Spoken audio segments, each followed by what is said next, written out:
महाराष्ट्र में एक बार फिर राजनीतिक हालात में अस्थिरता और टकराव की स्थिति है। विधान परिषद चुनाव है और 11 सीटों के लिए 12 उम्मीदवार है।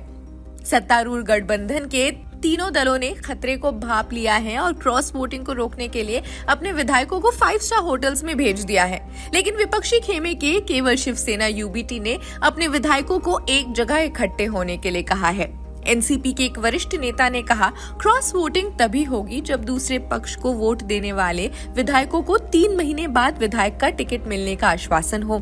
एमवीए खेमे में कांग्रेस के पास 37 विधायक है। ये एक सीट जीतने के लिए काफी है, जिससे 14 शेष वोट बचेंगे जो नार्वेकर, जिनकी पार्टी सेना यूबीटी के पास 15 विधायक है, उसी पार्टी को जीत की ओर खींचने के लिए काफी है। कांग्रेस के 3 विधायकों में असंतोष की खबरें भी सामने आ रही हैं।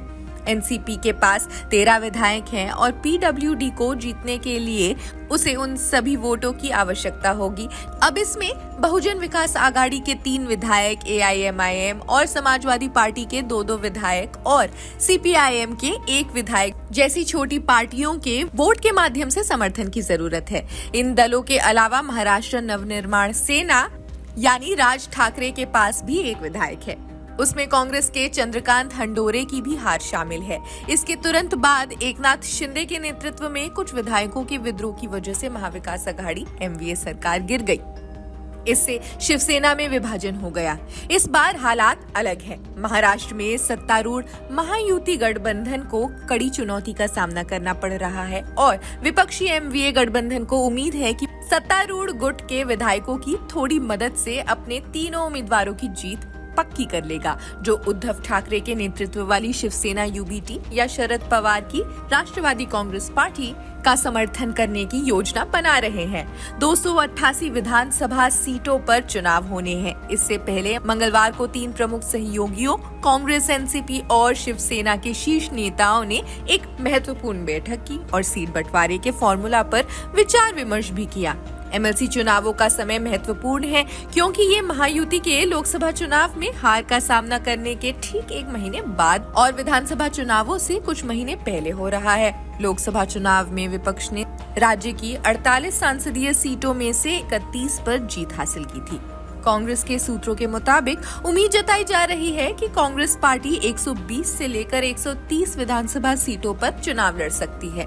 वहीं शिवसेना यूबीटी 90 से 100 सीटें, जबकि शरद पवार की एनसीपी 75 से 80 सीटों पर चुनाव लड़ेगी। महाराष्ट्र कांग्रेस इकाई सीट बंटवारे पर चर्चा के लिए आज से 2 दिवसीय बैठक आयोजित करने वाली है। इससे पहले मंगलवार को विपक्षी गठबंधन की बैठक हुई थी। बीजेपी ने 5 उम्मीदवार मैदान में उतारे हैं। पार्टी की राष्ट्रीय सचिव पंकजा मुंडे, पूर्व मंत्री परिणय फुके, पुणे के पूर्व मेयर योगेश तिलेकर, मातंग समुदाय, अनुसूचित जाति के नेता भी अमित गोरखे और पूर्व मंत्री और रायत क्रांति पक्ष के प्रमुख सदाभाऊ खोत भी शामिल है। परभणी जिले के पार्टी नेता राजेश विटेकर और पार्टी महासचिव शिवाजीराव गर्जे को टिकट दिया है, जबकि शिवसेना ने पूर्व लोकसभा सांसद भावना गवली, कृपाल तुमाने को उम्मीदवार बनाया है। कांग्रेस ने एमएलसी प्रज्ञा सातव को फिर से उम्मीदवार बनाया, जबकि शिवसेना यूबीटी ने पार्टी प्रमुख उद्धव ठाकरे के करीबी सहयोगी मिलिंद नार्वेकर को टिकट दिया है। पेजेंट्स एंड वर्कर्स पार्टी के एमएलसी जयंत पाटिल ने भी अपना नामांकन दाखिल किया है।